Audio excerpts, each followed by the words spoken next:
আসসালামু আলাইকুম। আপনাদের সামনে আবার একটা ইসলামিক ইতিহাসের বিষয় তুলে ধরার চেষ্টা করছি। সেটা হচ্ছে হযরতে আলী রাদিয়াল্লাহু তাআলা আনহুকে নিয়ে। তবে তার আগে কয়েকটা বিষয় আপনাদের জানিয়ে দিই। আপনারা যারা ইতিহাস সম্বন্ধে পড়েছেন, ইসলামের ইতিহাস বই পড়েছেন, তারা নিশ্চয়ই জানেন আ ফেরেশতা বা নবী বা রসুলদের নামের পাশে বিসর্গ লেখা থাকে। বিসর্গ মানে হচ্ছে আলাইহিস সালাম, মানে আল্লাহ সুবহানাহু ওয়া তাআলা তাদের প্রতি শান্তি বর্ষণ করুক। আর এটা লেখা হয় যারা নিষ্পাপ, যাদের কোনো গুনাহ নেই, নবী, রসুল বা ফেরেশতাদের নামের পাশে লেখা হয়।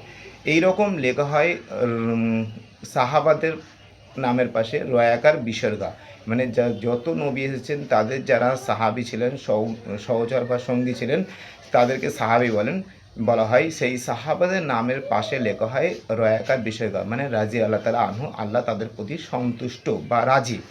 ঠিক এইরকম আহলুল বায়াত মানে নবীজি সাল্লাল্লাহু আলাইহি সাল্লামের বংশধর যারা আছেন তাদেরকে, তাদের নামের পাশে অনেকে লেখেন, বিশেষ করে শিয়া সম্প্রদায়েরা আলাইহিস সালাম বিসর্গা লেখেন।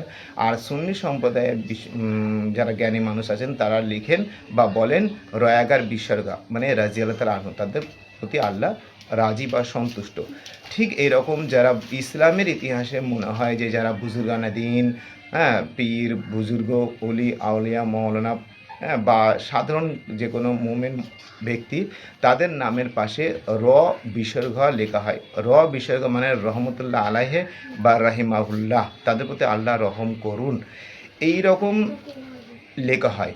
তো আমার কাছে যে বিষয়টা মূল বিষয় সেটা হচ্ছে হযরতে আলী রাদিয়াল্লাহু তাআলা আনহুর নামের পাশে যারা ইতিহাস পড়েছেন বিসর্গ লেখা থাকে। এই বিসর্গটা কেন, সেটাই আপনাদের সামনে বলব।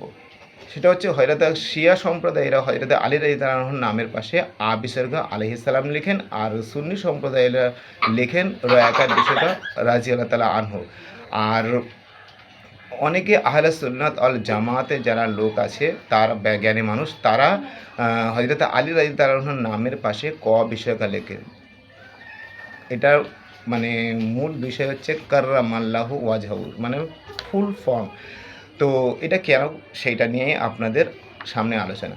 আপনারা যারা ইতিহাস সম্বন্ধে জানেন তারা জানেন যে হযরতে আলী এবং হযরতে মুয়াবিয়া রাদিয়াল্লাহু আনহুর মধ্যে একটা যুদ্ধ হয়েছিল। সেই যুদ্ধের নাম হচ্ছে সিফফিনের যুদ্ধ। এই সিফফিনের যুদ্ধে হযরতে আলী রাদিয়াল্লাহু আনহু এবং মুয়াবিয়ার মধ্যে যখন যুদ্ধ চলাকালীন হযরতে মুয়াবিয়া রাদিয়াল্লাহু আনহুর যারা উপদেষ্টা ছিলেন হযরতে আমর ইবনুল আস রাদিয়াল্লাহু আনহু, তিনি কী করলেন, দেখছেন যে যুদ্ধে হেরে যাব, এইরকম পরিস্থিতিতে তিনি কী করলেন, কোরআন শরীফের পাতাগুলো বল্লমের মধ্যে আটকে দিয়ে উঁচু করে তুলে বলতে লাগলেন বা পরামর্শ দিলেন হযরত মুয়াবিয়া রাদিয়াল্লাহু আনহুকে যে আমরা বলুন যে আমরা যুদ্ধে চাই না, আমরা শান্তি চাই। এই রকম করার কারণে হঠাৎ করে হযরত আলী রাদিয়াল্লাহু আনহুর দলের মধ্যে যারা ছিলেন তাদের একটা সম্প্রদায়, একটা ভাগ, তারা বলতে লাগলো যে আমরা যুদ্ধ করব না, কেন সামনে কোরআন শরীফ রয়েছে, অতএব আমরা যুদ্ধ করব না। তখন হযরত আলী রাদিয়াল্লাহু আনহু কিন্তু বলেছিলেন যে যুদ্ধ পরিচালনা করে যান, কেন এটা একটা শত্রুদের চাল, এরা মানে যুদ্ধকে থামানোর জন্যই এটা চেষ্টা করছে। তো হযরত আলী রাদিয়াল্লাহু আনহু বলা সত্ত্বেও ওই হযরত আলী রাদিয়াল্লাহু আনহু থেকে যে দলটা ছিটকে গিয়েছিলেন তারা কিন্তু মানতে রাজি হয়নি। তখন তারা তাদের কথাতে হযরত আলী রাদিয়াল্লাহু আনহু বাধ্য হয়ে যুদ্ধ থামাতে প্রস্তুত হন। আর শেষ পর্যন্ত যুদ্ধ থেমে যায় আর চুক্তিবদ্ধ করা হয়, হযরত মুয়াবিয়া হযরত আলী রাদিয়াল্লাহু আনহুর মধ্যে চুক্তি হয়। আর সেই চুক্তির পরেতে যখন হযরত আলী রাদিয়াল্লাহু আনহু ফিরে আসছিলেন, ঠিক সেই সময়ে ওই সম্প্রদায়টা বা ওই দল থেকেই মানে আওয়াজ ওঠে যে মুয়াবিয়াকে আমাদের ছাড়া উচিত হয়নি, মুয়াবিয়ার সঙ্গে আবার যুদ্ধ করো, মুয়াবিয়াকে মারবো বা শেষ করে দেবো। তখন হযরত আলী রাদিয়াল্লাহু আনহু বললেন, না, আমি একবার চুক্তিবদ্ধ হয়েছি, আমি আর এই যুদ্ধে যাব না। তখন ওই সম্প্রদায় হযরত আলী রাদিয়াল্লাহু আনহু থেকে বিচ্ছেদ হয়ে যায় এবং তারা হযরত আলী, হযরত আমর ইবনুল আস এবং হযরত মুয়াবিয়া রাদিয়াল্লাহু আনহুর বিরুদ্ধে তারা ফতোয়া এবং তারা যুদ্ধ ঘোষণা করে। এই যে হযরত আলীর দল থেকে বেরিয়ে গিয়েছিলেন, ত্যাগ করেছিলেন, এইটাই বলা হয় খারেজি। এই সম্প্রদায়কে বলা হয় খারেজি সম্প্রদায়। এই সম্প্রদায় পরবর্তীকালে হযরত আলী রাদিয়াল্লাহু আনহুর সঙ্গেও যুদ্ধ হয়। আর এই সম্প্রদায় খারেজিরাই হযরত আলী রাদিয়াল্লাহু আনহুকে পরবর্তীকালে বলতে থাকে সাওয়াদাল্লাহু ওয়াজহাহু, অর্থাৎ তার চেহারাকে কালো করুন। নাউজুবিল্লাহ মিন জালেক। হযরত আলী রাদিয়াল্লাহু তাআলাকে এই মানে হযরত আলী রাদিয়াল্লাহু তাআলার বিরুদ্ধে এইরকম কথা বলতে শুরু করে। তখন আহলুস সুন্নাত ওয়াল জামাত যারা হযরত আলী রাদিয়াল্লাহু তাআলার পক্ষে ছিলেন, তারা তার উত্তরের জবাবে বলতে শুরু করেন কাররামাল্লাহু তাআলা ওয়াজহাহু, অর্থাৎ হযরত আলী রাদিয়াল্লাহু তাআলার চেহারাকে আলোকিত করুন বা সম্মানিত করুন।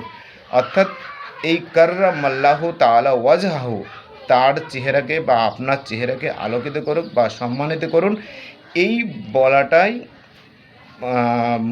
জন্য হযরত আলী রাদিয়াল্লাহু নামের পাশে ক বিসর্গ লেখা হয়।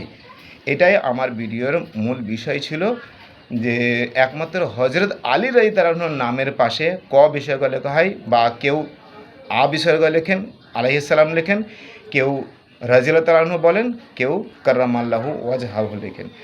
এরকম ভিডিও পেতে আপনারা আমার YouTube channel Abdul Rahim in Kolkata বড় হাতের ক্যাপিটাল লেটারে আপনারা সার্চ করলে এরকম অনেক ইতিহাসের বিষয় পাবেন।